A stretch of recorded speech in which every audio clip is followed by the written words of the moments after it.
শীত পড়তেই নাক বন্ধ, ঘরোয়া টোটকায় কিভাবে পাবেন মুক্তি চলুন জেনে নিই। শহরে বেশ জাঁকিয়ে পড়েছে শীত। শীতকালে ঠান্ডা লাগাটা খুব সাধারণ বিষয়।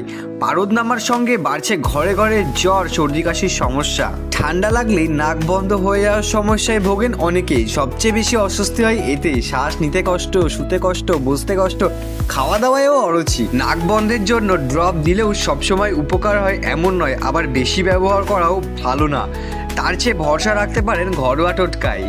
1 কাপ জলে 2-3 কোয়া রসুন আর 8 চামচ হলুদ গুঁড়ো দিয়ে ভালো করে ফুটিয়ে নিন। নিয়মিত এই রসুন জল খেলে নাক পরিষ্কার হয়ে যাবে। ফুটন্ত জলের মধ্যে জোয়ান গুঁড়ো কিংবা কালো জিরের গুঁড়ো মিশিয়ে সেই জলের ভাপ নিন।